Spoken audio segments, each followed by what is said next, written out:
Et salut tout le monde, c'est Mathis 2.0 et aujourd'hui on se retrouve pour une nouvelle vidéo sur qui est ce personnage. Et vous entendez cette musique parce qu'aujourd'hui je m'attaque à Bardock. Alors, d'habitude je rappelle le concept mais je l'ai répété à chaque fois, donc je pense que maintenant vous avez compris comment ça marche, hein, les vidéos qui est ce personnage. Donc, alors j'espère en tout cas que tu dois vous plaire, hein, alors avant que vous me criez dans les commentaires mais pourquoi tu fais Bardock avant et pourquoi tu fais pas Goku, je tiens à dire que j'attends parce que le manga Dragon Ball Super n'est toujours pas terminé, donc Goku il peut encore évoluer et tout, donc j'attends que le manga Dragon Ball Super se termine pour m'attaquer aux personnages donc Goku, Vegeta et compagnie. Donc on va s'attaquer donc à Bardock. J'espère en tout cas que, comme je l'ai dit tout à l'heure, ça va vous plaire. Donc n'hésitez pas à mettre des pouces bleus, à vous abonner. Et c'est parti, je commence la vidéo. Le personnage de Bardock, qui est-il? C'est parti. Bardock est le père de Sangoku. Sa première apparition remonte en 1990 dans le téléfilm intitulé Le père de Sangoku, ou alors Bardock versus Freezer. Bardock est le portrait craché de Sangoku, normal puisque c'est son père. Il a la même tête, il a les mêmes cheveux, il a le même visage, à la différence près, il a une balafre et il porte un bandeau ensanglanté, c'est-à-dire que lorsqu'il avait retrouvé le sang de ses amis qui avait été tué par les soldats de Freezer. Aujourd'hui, Bardock est un des Saiyans les plus populaires dans l'univers de Dragon Ball. Normal, puisqu'il a fait forte impression lors de son premier téléfilm, qui est toujours considéré aujourd'hui comme le meilleur film Dragon Ball. La famille de Bardock est assez grande. Il est marié à Guinée, il est le père de son fils aîné Raditz, son fils cadet Goku, le grand-père de Son Gohan, ainsi que l'arrière-grand-père de Pan. Bardock fait à peu près la taille de Goku. Il est aussi musclé que lui, et bien évidemment, il a à peu près le même regard, les mêmes cheveux comme tout à l'heure. Bref, il est littéralement le sosie de Goku. Alors, maintenant, il est grand temps de vous retracer l'histoire de Bardock. Et pour ça, on va remonter en arrière en 90, lors du téléfilm Le père de Sangoku. Le téléfilm commence avec des Saiyans, donc Bardock et ses camarades, en train d'envahir une planète. Lorsqu'ils ont terminé d'envahir cette planète et de la détruire, Bardock rencontre un survivant de cette planète qui le maudit.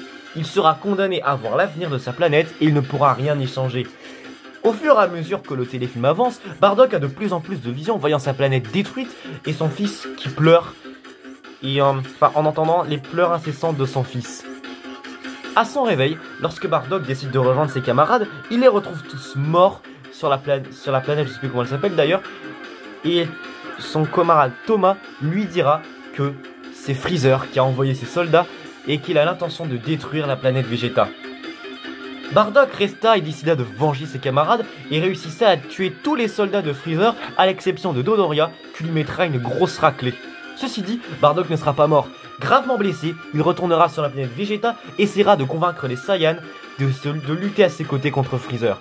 Malheureusement, ces derniers ne le croiront pas et il décidera d'aller se battre contre Freezer tout seul.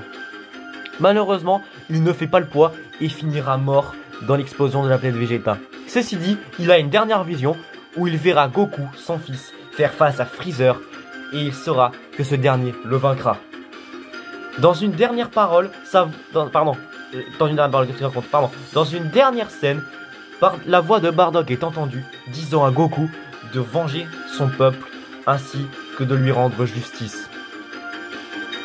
Ensuite, il y a une suite non canon, c'est-à-dire qui s'intitule l'épisode de Bardock. Dans cet épisode, Bardock n'est pas mort et il a été propulsé dans le passé sur l'ancienne planète Vegeta appelée à l'époque Planète Plante. Lorsque Bardock s'aperçoit qu'il est dans le passé, c'est là qu'il ne sait plus quoi faire et il est un peu perdu. Mais ceci dit, ça n'a pas l'air de l'embêter. Mais c'est lorsque l'ancêtre de Freezer, Shield, débarque sur cette planète et qu'il décide de lui faire face que Bardock se transformera pour la première fois en Super Saiyan. Et c'est ainsi que la légende des Super Saiyans prend fin à une naissance, quoi. Désolé, j'ai un peu bégayé. Mais nous avons revu Bardock très récemment dans le film Dragon Ball Super Broly. Dans le début du film, nous pouvons apercevoir la planète Vegeta, et lorsque Bardock et tous les autres Saiyans sont rappelés de cette planète Vegeta, eh bien Bardock a des doutes. Il se dit, pourquoi Freezer décide de tous nous faire revenir? Il aurait pu tout simplement utiliser la radio. Et c'est là que Bardock va faire quelque chose d'héroïque. Il va envoyer son fils sur Terre par crainte, parce que il se doute que Freezer prépare quelque chose. Ce n'est pas normal qu'il rappelle tous les Saiyans de cette manière. Et comme dans le téléfilm de 90, Bardock est mort suite à la destruction de la planète Vegeta et il est bien sûr mort des mains de Freezer. C'est ainsi qu'on peut résumer l'histoire de Bardock. Bon, elle est tout de même, il faut quand même admettre, elle est tout de même tragique et sombre. Parce que si on prend la philosophie des Saiyans, les Saiyans sont un peu des guerriers qui n'ont pas la moindre pitié, sauf que cette fois-ci, ce sont les Saiyans qui vont subir la colère de Freezer, enfin la colère, qui vont subir le courroux de Freezer. Et Bardock est le seul à avoir osé se dresser contre lui. Mais avant, il a connu quand même des choses horribles. Il a vu ses amis morts sur une planète, il a failli se faire tuer par Dodoria, et lui et tous ses congénères sont morts sur la planète Vegeta. Mais assez parlé, il est grand temps de s'attaquer à la personnalité de Bardock. Et c'est là que c'est intéressant, parce que c'est un Saiyan qui se démarque des autres par sa personnalité. Bon, comme tous les autres Saiyans, Bardock bien évidemment a la personnalité typique d'un Saiyan. Il est arrogant, il est égoïste, il est sans pitié, et c'est lui le leader de ses camarades. Ceci dit, on distingue malgré tout une part d'humanité chez Bardock, parce que il n'a pas hésité une seule seconde à affronter Freezer malgré son état grave. Et en plus de ça, à la fin, il se rend compte que son fils se battra contre Freezer. Et grâce à ça, Bardock enfin décida d'aimer son fils parce qu'il sait qu'il vaincra Freezer. Mais dans le film Dragon Ball Super Broly, Bardock n'est plus le même. Il est beaucoup plus protecteur envers son fils. Il sait qu'il a un grand avenir. Mais malgré tout, dans le film de 90, Bardock méprisait son fils Goku parce que c'était un faible et il ne voulait plus le voir.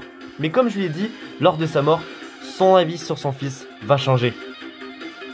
Autre part d'une preuve d'humanité, c'est lors du film, de l'épisode de Bardock.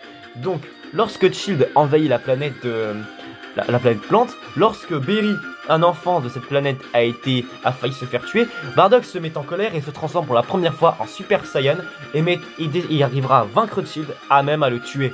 Parce que cette victoire sur Child, laissera un grand souvenir dans la mémoire des descendants de Freezer. Bien évidemment, la personnalité de Bardock, Bardock a subi quand même une évolution. Parce qu'à la base, c'était un Saiyan, c'est-à-dire monstrueux, sans pitié. Et là, on a quand même réussi à distinguer une part d'humanité chez lui, prouvant que Bardock n'est pas entièrement mauvais. Il a sa fierté, et il est quand même plus humain qu'on pourrait le croire. Maintenant, il est grand temps de s'attaquer aux ennemis de Bardock. Et quand on parle d'ennemis de Bardock, il y en a surtout un qu'on doit évoquer. C'est bien évidemment son meurtrier, Freezer. À l'époque où la planète Vegeta existait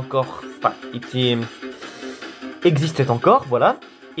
Freezer était au commandement de la planète Vegeta. C'était lui qui envoyait les Saiyans envahir des planètes. C'était lui qui leur donnait des ordres. Sauf que lorsque Freezer commença à avoir en crainte le peuple des guerriers de l'espace, c'est comme ça qu'on les appelait à l'époque. Il se dit que c'était le moment de les détruire. Cependant, Bardock décida de lui faire face, mais comme je vous l'ai dit, Freezer est beaucoup trop puissant et Bardock sera mort dans l'explosion. Dans le film Dragon Ball Super Broly, cette fois-ci, Bardock n'a pas perdu ses amis, au contraire, c'est lui qui a des doutes. Comme je l'ai dit, il se dit pourquoi est-ce que Freezer nous convoque tous sur la planète Vegeta? Il aurait pu le faire à distance. Et lorsqu'il décide d'envoyer son fils Goku sur Terre, et lorsque Freezer détruit cette planète, encore une fois, il le fait par crainte. Parce qu'il sait très bien que si les gars de l'espace se rebellent un jour contre lui, ça sera difficile pour lui de les arrêter. Parce que, tous ensemble, ils auraient nettement pu arrêter Freezer. Alors Freezer n'a pas voulu prendre de risque et a préféré tous les tuer. Alors, j'aurais pu évoquer Child, c'est vrai, mais Freezer est quand même plus un ennemi de Bardock. Parce que Bardock ne l'a vu qu'une seule fois, et il l'a vaincu assez facilement. Alors que Freezer, c'est vraiment son assassin. C'est pour ça que je n'évoque que Freezer, mais quand même j'ai fait une petite mention à Child. Maintenant, passons à la conclusion de la vidéo. Qui est Bardock au final? Bardock est de loin, je pense, le Saiyan le plus fier de toute la planète Vegeta. Malgré le fait que, au début, il était comme ses congénères, je l'ai dit, il se démarque d'une part parce qu'il est quand même plus humain que ses camarades. Il a tenté d'arrêter Freezer, il s'est rebellé contre lui, et même s'il n'a pas réussi à vaincre ce tyran, il aura néanmoins réussi à transmettre un message à son fils, lui demandant de rendre justice à son peuple. Pour toutes ces raisons, Bardock est de loin des meilleurs personnages de tout Dragon Ball. il a, comme je l'ai dit, il a fait une grande impression lors du téléfilm Le Père de Son Goku. Et tout ça, c'est grâce à l'extraordinaire mise en scène de ce téléfilm, ainsi que son scénario, et bien évidemment grâce à son protagoniste, Bardock. Maintenant, il est grand temps de laisser Bardock faire son mot de la fin. Et autant vous dire, on va quand même changer d'atmosphère. Mon fils, n'oublie pas ton peuple. Promets-le-moi. Promets-moi que tu rendras justice à ton peuple, ainsi qu'à la planète Vegeta.